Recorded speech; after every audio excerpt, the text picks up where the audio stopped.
Oklahoma's 5th congressional district was supposed to be safe for Representative Stephanie Bice. After Kendra Horn proved the old district could elect a Democrat, Republican legislators redrew the map. Now Jenna Nelson's campaign has released a poll showing the race tied before voters hear about the candidates. That does not prove Nelson is ahead, but it does raise a serious question. Did they make the district safer than Bice's record made her? The first rule is credibility. The poll should not be described as Nelson simply leading by 4 points. The clean and accurate statement is this. A Nelson campaign poll found the race tied before voters heard about the candidates and showed Nelson ahead by 4 points afterward. That distinction matters. If we get that right, the rest of the argument gets harder to dismiss. The redistricting story is not guesswork. Inside Elections wrote that Oklahoma Republicans' primary goal was to shore up Stephanie Bice, and that under the new lines Donald Trump would have carried the district 58 to 39. Under the old lines, the presidential margin was much closer, 51 to 46. That is a huge political change. The poll still matters, but it should be handled carefully. It was released by the Nelson campaign. The public materials give the sample size, dates, and margin of error, but they do not identify the polling firm or explain the contact method. So the poll is useful evidence, not conclusive proof. That honest caveat actually makes the analysis stronger.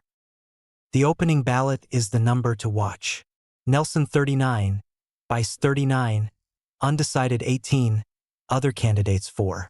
In a district deliberately redrawn to favor Republicans, an incumbent sitting at 39% in her opponent's own poll is the real story. It does not tell us who will win. It tells us the incumbent may have a record problem. After voters heard descriptions of both candidates, Nelson moved to 48 and Bice to 44. Again, this is not the same as an independent poll showing Nelson ahead today.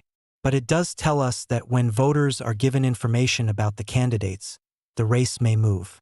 For an incumbent in a supposedly safe seat, that should get attention. A fair analysis should not pretend Stephanie Bice has done nothing for the district. Her office points to funding for water systems, public safety, medical facilities, and other projects. Those are real parts of representation, but they are not the whole record. The larger votes on taxes, infrastructure, healthcare, spending, veterans, and the national debt are also part of the job. The veterans' vote is a good example of why careful wording matters. On H.R. 9237, Bice voted against the motion to recommit. That motion failed by 1 vote, 210 to 211. It was not a final passage vote. The accurate statement is that she voted against sending a disputed veterans package back for revision. Precision is not weakness. Precision makes the criticism land. Jenna Nelson is not starting from zero. She was a public school teacher, Oklahoma's 2020 Teacher of the Year, and the Democratic nominee for state superintendent against Ryan Walters in 2022. That gives her real name recognition and a public record. But she should not get a free pass. Her proposals on health care, Social Security, veterans, border security, and data centers need details and math, too. This race should not be reduced to party labels. It should be a test of records and plans. Bice should explain the results of the tax and spending law, her infrastructure votes, and the veterans procedure.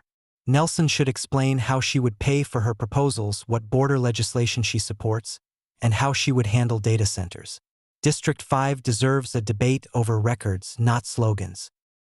Gerrymandering can make a district safer, cannot make an incumbent unaccountable. District lines do not erase voting records.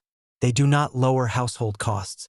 They do not answer questions about health care, veterans, infrastructure, or the national debt.